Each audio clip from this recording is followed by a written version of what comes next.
नमस्कार, आप देख रहे हैं लोकायुक्त न्यूज और मैं हूं आपके साथ ज्योति कनौजिया। ये नजर डालते हैं खबर की ओर। शिवराज सिंह चौहान भाई और मामा के राजनीतिक भविष्य को लेकर अटकलें। बुधवार को मध्य प्रदेश में मोहन यादव की बतौर मुख्यमंत्री ताजपोशी हो गई और सबसे लंबे कार्यकाल वाले मुख्यमंत्री रहे शिवराज सिंह चौहान की विदाई लगभग 18 सालों के बाद उनके कार्यकाल का ये अंत था। हालांकि 2018 में वो इस पद से तब हटे थे जब कांग्रेस की सरकार बनी थी, लेकिन 2020 में उन्होंने फिर से बागडोर संभाल ली थी। शपथ ग्रहण समारोह के अगले दिन यानी गुरुवार को शिवराज सिंह चौहान ही चर्चा का विषय बने रहे। कारण था सोशल मीडिया प्लेटफॉर्म एक्स पर उनका बायो। पहले उस पर लिखा था मध्य प्रदेश के मुख्यमंत्री, लेकिन गुरुवार को उन्होंने उसे बदल दिया। अब उनके बायो में लिखा है भाई और मामा, मध्य प्रदेश के पूर्व मुख्यमंत्री। जानकार कहते हैं कि वो ये कहना चाह रहे होंगे कि जिस तरह से उन्हें राजकाज मिला था उसी तरह उन्होंने उसे लौटा भी दिया। मगर सबसे ज्यादा चर्चा में उनका वो बयान आया जो उन्होंने विदाई से पहले मुख्यमंत्री आवास में आयोजित अपनी आखिरी प्रेस वार्ता के दौरान दिया था। पत्रकारों द्वारा उनसे पूछा गया था कि जब मध्य प्रदेश में भारतीय जनता पार्टी के सभी दिग्गज दिल्ली के चक्कर काट रहे थे और वहां पर जमे रहे, ऐसे में उनके दिल्ली ना जाने को क्या समझा जाए। इस पर उनका जवाब था, अपने लिए कुछ मांगने जाने से बेहतर मैं मरना पसंद करूंगा। वह मेरा काम नहीं, इसलिए मैंने कहा था मैं दिल्ली नहीं जाऊंगा। राजनीतिक अज्ञातवास की दस्तक। उससे भी पहले यानी कि परिणामों के अगले दिन वो राघोगढ़ के कार्यकर्ताओं मतदाताओं की एक सभा को संबोधित कर रहे थे। तब उन्होंने जो कहा था उससे साफ हो गया था कि उन्हें राजनीतिक अज्ञातवास की दस्तक सुनाई देने लगी है। उन्होंने कहा था, मामा और भैया से बड़ा कोई पद नहीं है। मेरे भांजे भांजियों, मुझे लगता है हर एक को कैसे मैं सीने से लगाऊं, माथा चूमूं, उनको प्यार करूं और उनकी जिंदगी कैसे बेहतर बना पाऊं। 24 घंटे केवल एक ही सोच दिमाग में रहती है, ये अपना परिवार है। मामा और भैया का जो पद है वो दुनिया में किसी भी पद से बड़ा पद है, इससे बड़ा पद कोई नहीं।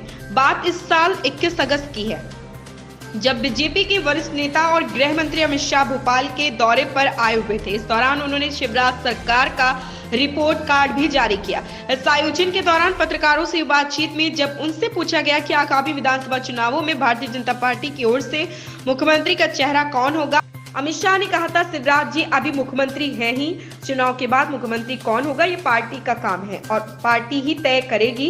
बस यही संकेत मिलने लगे थे कि भारतीय जनता पार्टी मध्य प्रदेश में अब तक के सबसे लंबे समय तक मुख्यमंत्री रहने वाले शिवराज सिंह चौहान का विकल्प ढूंढ रही है। वरिष्ठ पत्रकार रवि दुबे मानते हैं कि उम्मीदवारों की पहले की 3 सूचियों में शिवराज सिंह चौहान का नाम नहीं आया था। उनका नाम चौथी लिस्ट में आया और उन्हें अपने गृह क्षेत्र बुधनी से उम्मीदवार बनाया गया था। प्रचार के दौरान वो अपने द्वारा महिलाओं को केंद्रित कर शुरू की गई योजना को लेकर जोर शोर से प्रचार में लग गए थे। इसलिए अपनी सभाओं में वो लोगों और खास तौर पर उन्हें सुनने आई उनके चुनावी क्षेत्र की महिलाओं से सवाल पूछते थे, मैं चुनाव लड़ूं या नहीं लड़ूं, या मैं मुख्यमंत्री फिर से बनूं या नहीं बनूं।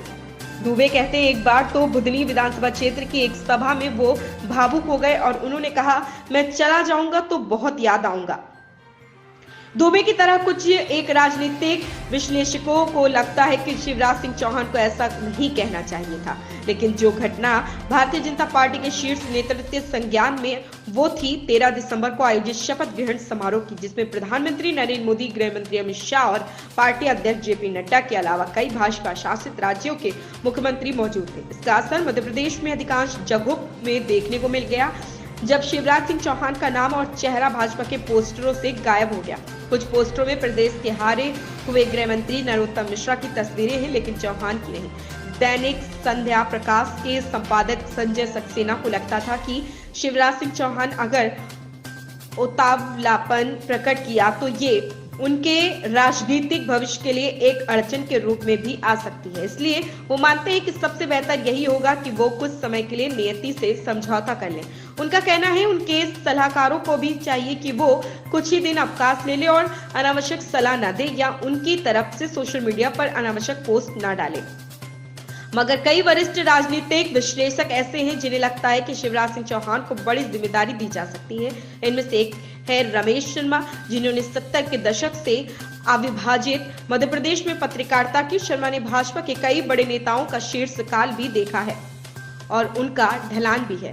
रमेश शर्मा कहते हैं कि जो बात के दिनों में पार्टी ने उम्मीदवार को सूची जारी की थी, उसमें ज्यादातर उम्मीदवारों के नाम शिवराज सिंह चौहान ने ही तय किए थे। इसलिए उनका मानना है कि शिवराज अब भी महत्वपूर्ण भूमिका में ही रहेंगे और उनका हश्र वैसा ही नहीं होगा जैसा उमा भारती का हुआ था।